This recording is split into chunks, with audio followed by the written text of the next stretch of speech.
Hello again, everybody. Welcome back to HemingwayLand.com, your source, quality, affordable land, this time in the state of Colorado. Yes, people, we are back this week with more properties in the Rocky Mountain State, specifically in a subdivision called the Lazy KV Estates subdivision. And this is another one of these instances where we've gone in and we've bought up a bunch of land within a small geographic region. And so the video that you're watching today is going to be more subdivision specific rather than property specific. It'll be posted on all of these listing pages because all of the details are largely interchangeable or are similar, let's say, about 95% of the way. If, however, you are curious, you are looking to buy land in this area and you want to differentiate between these properties, you want to help better compare and contrast them, as always, guys, we have the property specific notes right here at the top of the page and additionally down here at the bottom of the page.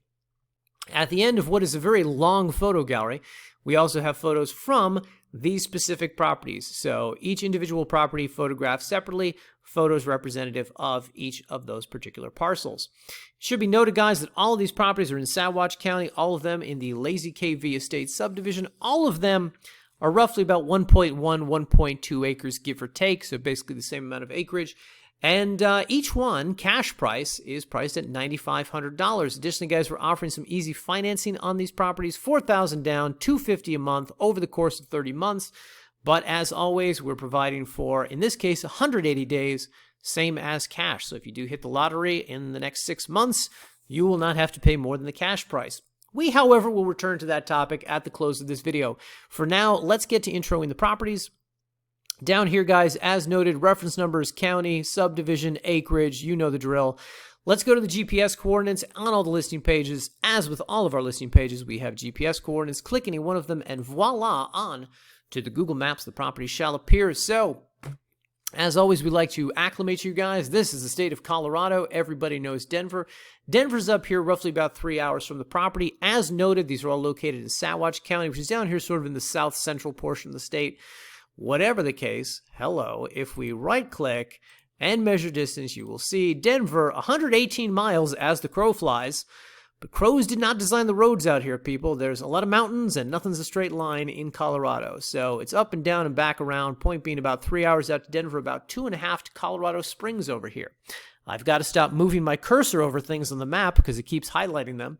Anyway, 2.5 hours to Colorado Springs up there, 2.5 hours also down here to Taos in northern New Mexico. So, of course, one of the benefits of this property is, aside from all of the many things to see and do in Colorado, you've also got easy access to some of the best skiing in America, just south in New Mexico or southwest over here in Telluride.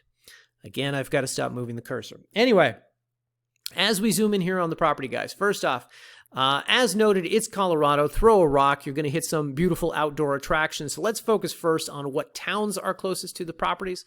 First off, little towns like Saguache itself and Crested Stone and Moffett are within very close proximity to the property. We'll get back to those in a second. Let's talk about the major towns, quote-unquote major towns, or at least places where you can get medical facilities, universities, big box stores, so on and so forth. Up here in the north, we've got the town of Salida. That's roughly about 40 minutes north. They got a Walmart up there. They've got, I believe it was a Home Depot up there. And equidistant, about 40 minutes south down here, is the town of Alamosa. Do we have photos of the town of Alamosa? You bet we do, people. So if you've never been, this is Alamosa, Colorado. Population, roughly 9,500 people. As noted, of course, this is one of your major towns within close proximity to the property. So this is where you have things like a major hospital out here, universities, so on and so forth. Additionally, of course, as noted, you've got all the major sort of fast food restaurants in America have some kind of presence out here. The big box stores like Walmart, we always like to shill for Walmart, for Home Depot, because if anybody's going to be buying vacant land, most likely they're going to be building on it. You need to know where your biggest supply stores are, where you're going to buy the hammers and nails and the whatever people use to build things. And that, of course, will be down here in Alamosa or the aforementioned Salida. Should also be noted, of course, you've got grocery stores out here and a thriving downtown Alamosa, dining, shopping, nightlife, so on and so forth. We will return to this one in just a minute. So it should be noted, guys, that as I said earlier, there's a ton of attractions in this area. You've got the Rio Grande National Forest, all this green that you see on the map here, over 1 million acres of forest. Rio Grande National Forest, Gunnison National Forest over here, the La Garita Wilderness, but basically plenty of regions to go camping, hiking, picnicking, and hunting. Anything on 4 legs, you can shoot it and kill it and drive it back in a truck. You can do that out here in Colorado. But most notably within close proximity to the property as far as attractions, you've got the Great Sand Dunes National Park and Preserve down here, which, as I already showed you, we've got photos of. So if you haven't seen this region before, of course, I forget what the metric is by which they evaluate this, but this is something like the largest sand dunes in North America, something like that. Anyway, very close to the property, roughly about a 30-minute drive, but obviously a lot to see and do out here. It should also be noted that the property sits in very close proximity to Zapata Falls. Zapata Falls. So you've got plenty of trails and campgrounds out here. Additionally, of course, you've got streams. You've got, as you can see here, streams. And, of course, the notable Zapata waterfalls coming up in the next photo. There we go. So this, too, is in very close proximity to the property, indicating exactly how much there is to do and see out here, how many great sort of outdoor attractions. By the way, guys, this is Great Sand Dunes over here. Zapata is up in this region. It should also be noted that you've got easy access here to sort of the back door of the, yes, there we go, Rio Grande National Forest, Willow Lake Trailhead just out here, very close to the subject properties, very close to this Lazy KV Estate subdivision. And this gives you a sense of exactly how beautiful, how picturesque this region of Colorado is. Of course, the whole state is very pretty, but this is, I mean, this is the stuff postcards are made of right here. So you've got that, and then, of course, the Sangre de Cristo Wilderness is also roughly about a 10 or 20-minute drive from the subject property. Plenty to do and see out here. This brings me finally, guys, to the nearby towns that are in this region. And again, I told you we've got a large photo gallery on these pages. I was pleasantly surprised to see both the town of Saguache and Crested Stone over here are kind of little artsy communities. Kind of hip, little funky towns. And if we go through the photos here, you will see more of what these regions look like. First off, we've got the Crested Stone grocery store out here. Again, beautiful sort of, just alpine countryside over here. Here's a hardware store in Crested Stone, fairly close to the properties. I think it's roughly about a 15, 20-minute drive from this subdivision. So, of course, if you do need building materials, maybe you won't have to do the 40-minute trek into Salida or Alamosa. But you can get some nearby there. Additionally, of course, you got the post office out here. You've got some banking services, things like that. This is the Crested Stone Elephant Cloud Market, which it turns out is an organic grocery store, which gives you some sense of the neighborhood out here. Additionally, as this is a better shot of this, by the way, as we go through this, you also see there is a Buddhist shrine out here. I had no idea such a thing existed in south central Colorado. And there's another, so honestly, I get my religious shrines confused, but we've got Buddhist shrines, we've got Hindu temples out here. There is a co-ed, yes, I'm reading my notes, hang on, a co-ed Carmelist monastery and plenty of New Age events along with a Zen center in this area. So that is what Crested Stone looks like. This is what Saguache looks like. And this is a population of about 700. This is the closest town to the subject properties. And I hope I'm not boring you guys with this, but I do like to give everybody a sense of just what the local region is like, particularly for our buyers who aren't local to these properties, who are in Minnesota or Florida, and do want to get a better sense of what the region is like. But as you can see, pretty quaint little communities, pretty bucolic little mountain towns, with kind of an artsy vibe to them. Anywho, finally, guys, after we get through all of these photos, including the little St. Agnes Catholic Church out here, established in 1887, we get to the Lazy KV Estate subdivision. So this area, and let me just pull this up on a map and give you a sense here.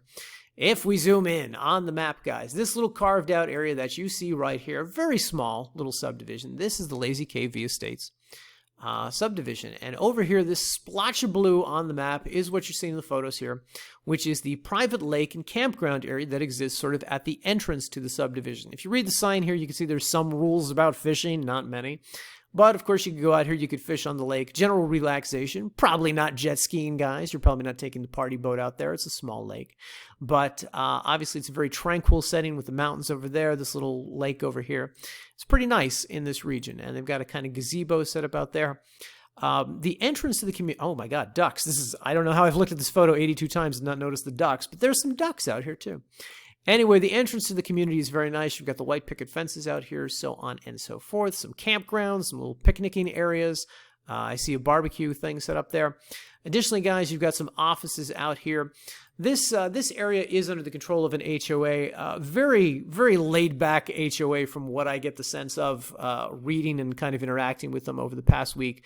I will return to this topic in just a bit. I do, however, want to pause in this photo just to show you guys.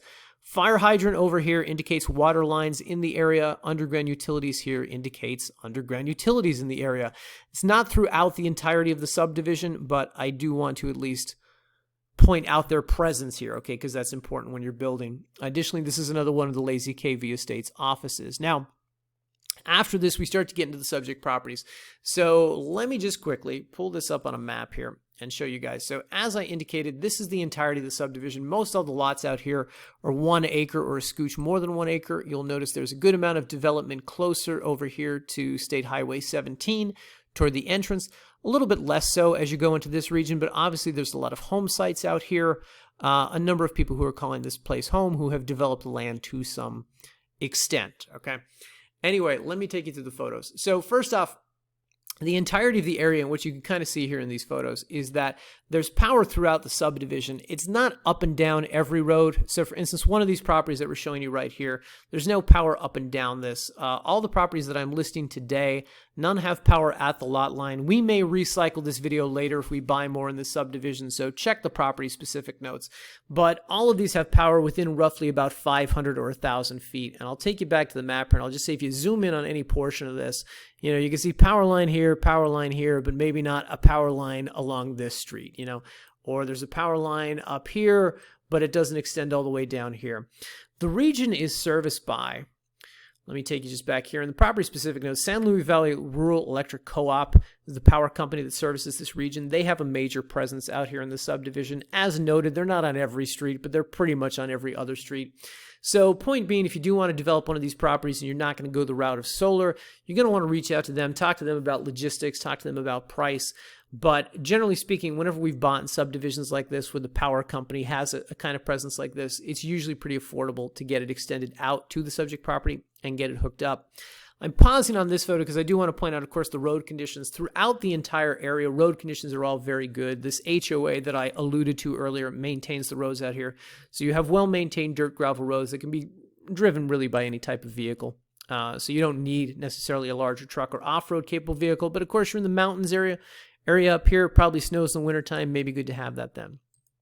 Anyway, as we go through the photos, I do want to point out that as noted with the headlines of these properties, all of them have property boundary markers to sort of stake out the land. This, of course, is a benefit to you, the buyer, because it means that you're not going to have to, you know, spend $1,000 or $2,000 to get the property surveyed, figure out exactly where it starts and ends. Rather, they will be dictated for you. All of the lots out here have been staked. We got a new photographer, by the way, guys, and the framing on some of these, he didn't give me much room to put a caption, but here's another one of the property boundary markers as evidence of the fact that there are multiples. See that? Anyway, multiple property boundary markers out here on the land. Additionally, it should also be noted, guys, that these are nice, flat, buildable pieces of land, easy to start building on, easy to park on. As we always like to point out, not too rocky, not too hilly. You're not going to spend the first 6 months and $30,000 trying to excavate and trying to build some kind of flat region that you can maybe put a house on. The thing is already pretty well set up for that sort of thing, okay? Anyway, as we go through the photos here, guys, you're going to get a sense in all of these photo galleries of the nearby surrounding properties. You can see how close or how far power is. That, of course, will be indicated in the property-specific notes. The road conditions will be reiterated. You'll get a sense of some of the nearby developed home sites, as well as the beautiful mountain region out here. Additionally, guys, at the end of the photo gallery, as always, my God, the photo gallery is long on these things. We've got the drone photos. As I noted, we got a new photographer. He took these drone photos from the flight path of migrating geese, so you don't really get a good sense of property terrain surroundings in these. We've got it outlined here, but it doesn't really tell you much. It's so high up.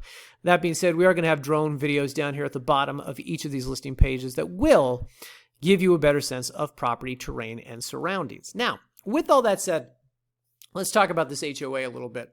So up here at the top of the page, as always, guys, we have notes about these sorts of things. Lazy KV Estates is the name of the HOA. Annual dues are $137. Pay them all at once. Pay them quarterly throughout the year. Point being, that's pretty affordable. That's pretty easy to deal with. And those dues go to upkeep, general upkeep of the roads and the lake, things like that.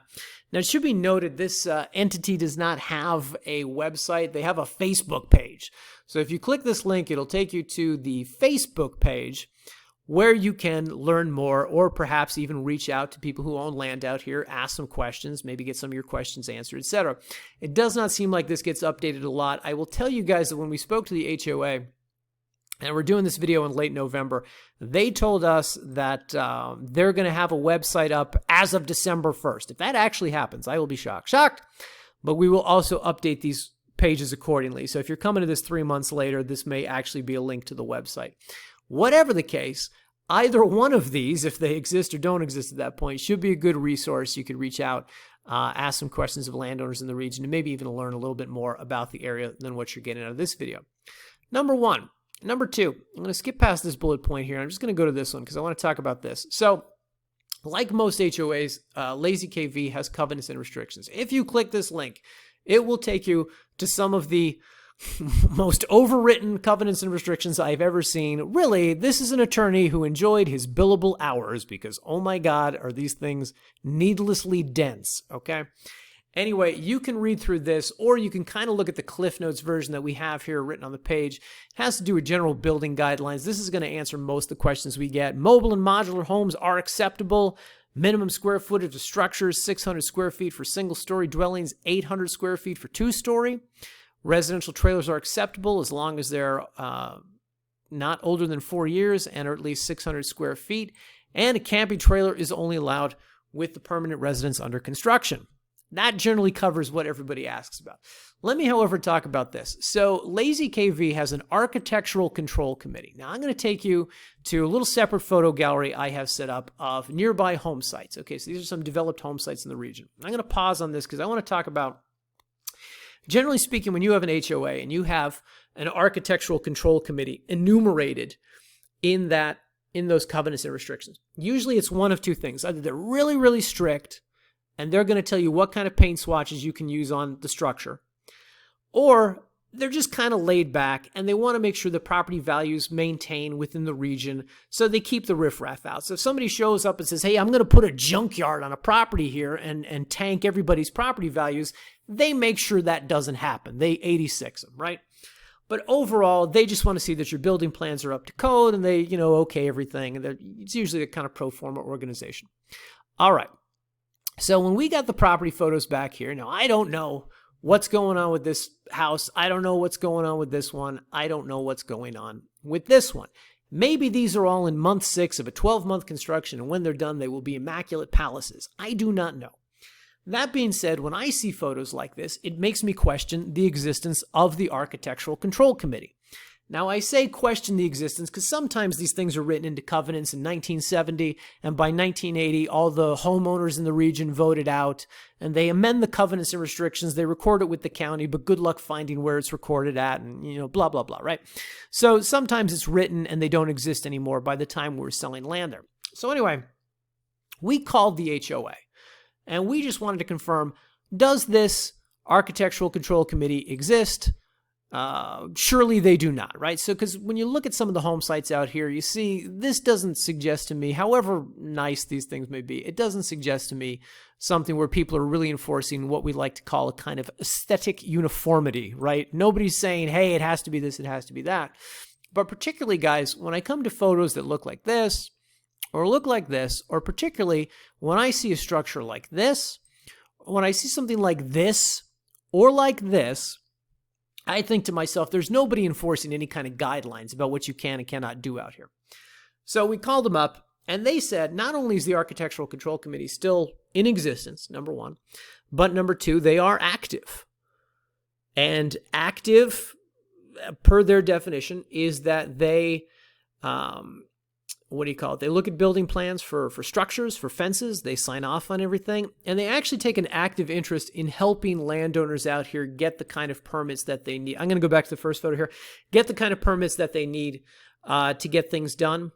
They deal with the county all the time, so they're familiar with the land use guidelines out here. So they actually kind of cooperate with the owners out here to get things built and such.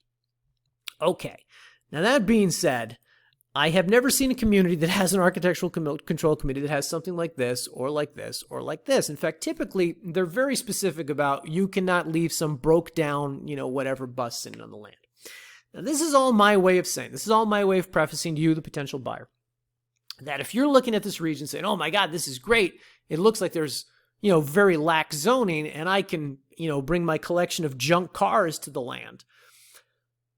Theoretically, no, you cannot, okay? Because it's enumerated in the covenants and restrictions.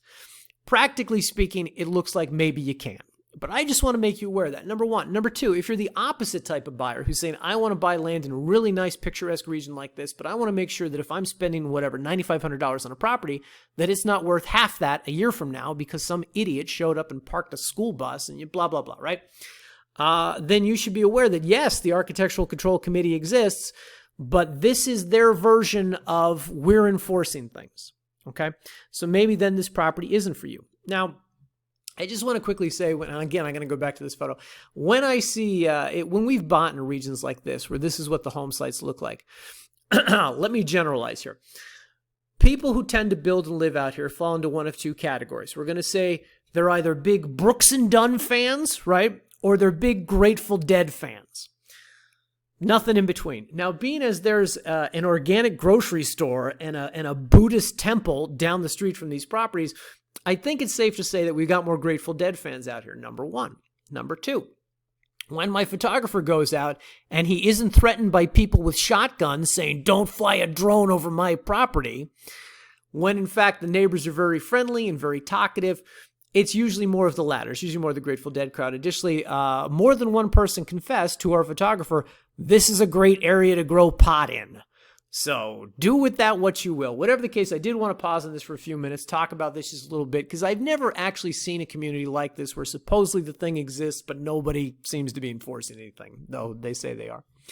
Anyway, blah, blah, blah. Finally, guys, I do want to point out here in the photo gallery, last two photos, only...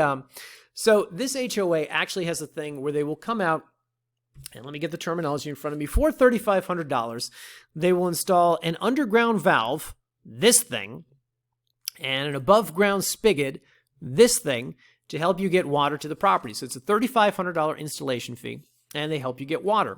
And when I look at the map and I see this many developed home sites in close proximity to one another, that tells me that water is fairly accessible in this region. So, with that said, I don't think you're going to have to drill a well out here. The HOA will be cooperative with that. They will actually help you get water to the property. That being said, if you would like to learn more about this, it's best to contact the HOA. We have their phone number under the property specific notes. We have it in the county contact information. And you could ask them more about this installation fee, about what it entails, about how they help you with this. But the point is that at least one of the properties that we are selling has, hang on, these two things. And apparently, according to the HOA, most of the lots out here have this feature in some way already installed from past owners, things like that. So the installation fee is all you'd really need to pay. That's according to what we heard. Again, we encourage you to do your own due diligence on this because they don't get super specific with us. Anyway, guys, with all that said, if you are interested in purchasing these properties, we got a couple ways we could do this. First off, I want everybody to know we closed on these properties with Alpine title. So we will be providing a warranty deed to anyone who buys from us. Now, let me just pause the video for 1 second. I paused the video because I had a cough like a maniac. So there are two ways to purchase this property. So let's talk about the cash option first, right? You come up here, you click the Buy Now button. It's going to take you to the secure checkout. We're going to ask for $500 down, guys. Please note this is a non-refundable earnest money deposit. Non-refundable, okay? The $500 is the way to kick off this transaction. Now, when we get into this price point, you know, you're the buyer. He with the gold makes the rules. If you want to buy the property and close through a title company or fund it with a credit card, whatever you want to do, you know, we'll go with, right? But we usually make recommendations in this $10,000 price range. Point being, because this one kind of straddles the line, we have this option down here where you're going to tell us, how do you want to close this? You want to pay with a credit debit card? Do you want to pay with a cashier's check? Do you want to wire the funds? Or, hey, I don't feel comfortable giving my roughly $10,000 to somebody on the internet. I want to go through a title company. Whatever you choose is fine with us, guys, but the point is it starts with the $500. So you put down the $500, you give us the information we need, legal name for deed, tax address, agree to the terms of service, and on the next page, You're going to enter credit or debit card information to place that, again, non-refundable $500 earnest money deposit. And then if you say, hey, I want to fund this with the credit card, I don't need to close for title company, we're going to ask that you get it funded within, a reasonable amount of time, a couple days to a week, something like that. Obviously, people have limitations on their cards. They can only charge so much in a day. That's fine. We understand this. We're not unreasonable people. But please don't use this as an excuse to drag out the purchase over 4 months. That's what we're not going to go for, okay? So that's number one. And by the way, guys, all of this is written up down here under this cash option. Now, additionally, guys, you should be aware that if you do want to close through a title company, if you don't know much about that process, if you haven't bought land before, please take a look at our How It Works Buying From Us page. If you click this link, it'll take you there, and it'll talk more specifically down here about how the title escrow process works. But basically, once you put down that $500, we're going to draft a contract. You sign it, we sign it, we'll submit it to the title company, and they will do the rest. And that process usually takes about 30, 45 days before they come back to you and say, okay, you've given us $500, now we need the remainder, okay? So if you want to get a sense of what that contract looks like, as always, we have it linked here, a generic version of one of our standard contracts, one page for signatures, very easy to read and understand. If you got a lawyer in the family, you wanted to look at it, be our guest. Additionally, guys, if I went fast through any of that, or if you are unfamiliar with the process, just come down here, Title Escrow Frequently Asked Questions page. Click that. It'll take you to this page. This is going to answer any and all questions that anybody would ever have about the title escrow process, okay? We make this as transparent and as formative and as informative as possible, so as you guys know what you're getting into before you start spending money with us, okay? Anyway, guys, option number 2 or number 3, depending on how you count these, is the financing option. So if you come up here and you click the $4,000 button, it's going to take you to this secure checkout, where we're going to ask for the $4,000 down. This is written kind of awkwardly. It looks like we're asking for $4,250 down. We're not. It's $4,000. The $250 reoccurs every 30 days. Whatever the case, this is going to charge $4,000. It's going to queue up an automatic $250 billing every 30 days. And once again, we ask you legal name for deed, tax address, so on and so forth. Agree to the terms of service. And on the next page, you can enter the $4,000. This is a good option for people who want to have an equitable interest in the land, begin building on it. You've got enough money to buy it. You've got enough money to start building, but you don't have enough money for both. This is always helpful to have the financing option. Now, again, guys, I will just point out to you that down here we have, in case you want to know what this looks like, a copy of the land contract. So if you click this, it's going to take you to a generic version of what one of these standard lazy KV estate contracts will look like. And this will have a couple things enumerated in it. Number 1, 180 days, same as cash are the terms. So this property is $9,500 with a $150 doc prep fee, $9,650 total. If you get this paid in under 180 days, that's all we're charging you. Or you can go as slowly as you want, guys, and you can drag this out over the course of the full 30 months. If you do, however, you'll end up paying about $11,500 total. Okay. Whatever the case, this will be the document which demonstrates your equitable interest in the land. And yeah, I think that's all I want to say about that. Anyway, there are some important points in here about who pays late fees, who pays taxes, so on and so forth. So you probably want to familiarize yourself with them. Whatever the case, that is why we provide it. Anyway, guys, with all that said, I really like these properties. I really like the region that this is in, not just the subdivision itself, but these kind of artsy mountain communities out here. They're pretty nice. They're pretty pleasant. I wasn't expecting that when we were getting the photos back on these. And of course, we try to make them as affordable as possible with the financing options. So for those of you who are always calling, asking for that sort of thing, it is provided here. I would encourage you guys to check these properties out, compare and contrast them. Some are corner lots, some back up to the end of the subdivision, some have those water hookups already on them, some have power a little closer than some others.